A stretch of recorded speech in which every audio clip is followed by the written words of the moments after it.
Continuamos en Noticias Globovisión Economía. A esta hora está con nosotros Pedro Palma, economista, con el que vamos a hablar en primera instancia sobre el proceso de hiperinflación que atraviesa la República. Buenas tardes, bienvenido. Buenas tardes, gracias por la invitación. Un placer. Bienvenido. Quisiéramos conversar con usted respecto a este tema. Veíamos al iniciar este espacio las informaciones que da la Asamblea Nacional. Hasta el momento desconocemos o seguimos ya casi para 3 años sin conocer los niveles de inflación específicamente medidos por el Banco Central de Venezuela. Sin embargo, la Comisión de Finanzas de la Asamblea Nacional hace una medición y habla que a la fecha habría una acumulada de 5.000% y una caída del Producto Interno Bruto de 12% respecto a los años al año anterior. ¿Cuáles son las estimaciones que ustedes tienen y la revisión que ustedes han hecho sobre todo lo que son las cifras macroeconómicas del país? Bueno, en Ecoanalítica también hemos hecho un esfuerzo por tratar de generar información acerca de cómo se están comportando los precios. Y efectivamente coincidimos mucho con los estimados de la Asamblea Nacional.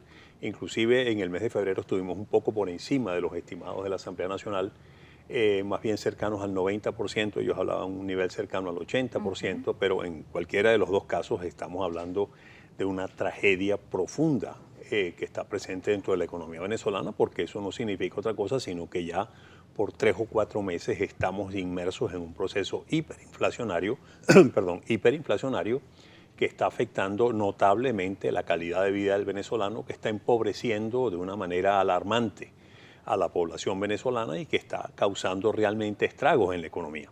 No solamente desde el punto de vista del aumento de los precios, sino también desde el punto de vista de la caída de la capacidad de compra, del empobrecimiento de la población, de una caída en la actividad económica dramática. Ya desde el año 2014 a esta parte venimos cayendo de una forma sistemática y ya el estimado, digámoslo así, de contracción económica desde el 2014 al 2017 ya superaba el 35% de caída del producto. Eso es una situación realmente dramática que está viviendo la economía, sin duda alguna una situación que podemos catalogar de colapso de la economía. Y esto es algo, bueno, obviamente angustiante, muy angustiante para cualquier persona, porque realmente de continuar las cosas como van, bueno, pues vamos a un dramatismo impensable, un dramatismo nunca vivido, por lo menos en más de un siglo, en esta economía. En este caso, usted señala si las cosas continúan como van. Otros países de la región han atravesado procesos hiperinflacionarios y han logrado salir. ¿Podría Venezuela tomar el ejemplo de alguno de ellos? Veíamos declaraciones recientes de Christine Lagarde, presidenta del Fondo Monetario Internacional, que señalaba que las realidades de cada país son diferentes y por ende no pueden aplicarse para todos las mismas fórmulas y que habría que ver que la realidad venezolana es muy particular. ¿Qué tiene de particular y qué podría hacer que no se siga por ese camino? Bueno, yo creo que las experiencias que se han vivido en otros países de la América Latina, no estamos hablando de países desarrollados o países muy distintos al nuestro, países con características y estructuras bastante parecidas a las nuestras.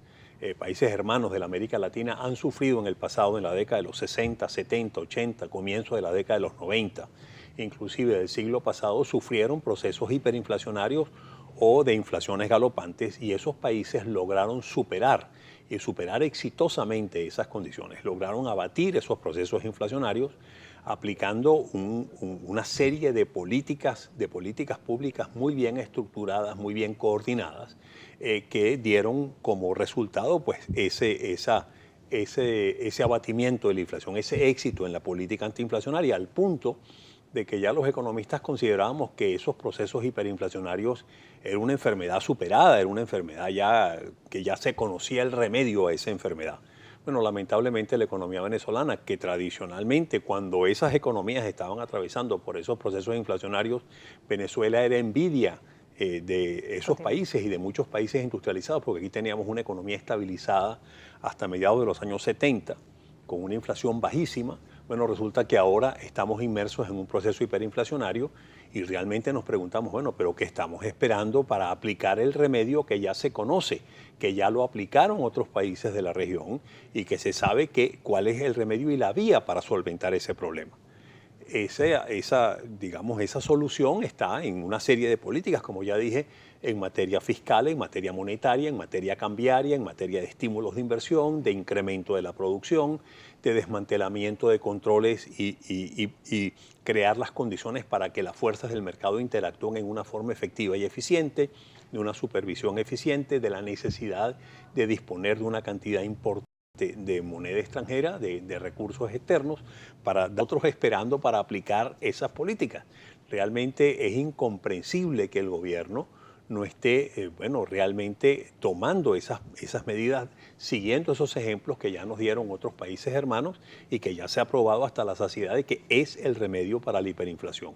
Y es por eso que cuando a mí me preguntan, bueno, pero Venezuela tiene futuro, claro que tiene futuro. Lo que pasa es que tenemos que buscar ese futuro, digamos, favorable, donde realmente solucionemos estos gravísimos problemas que están causando efectos devastadores sobre la población.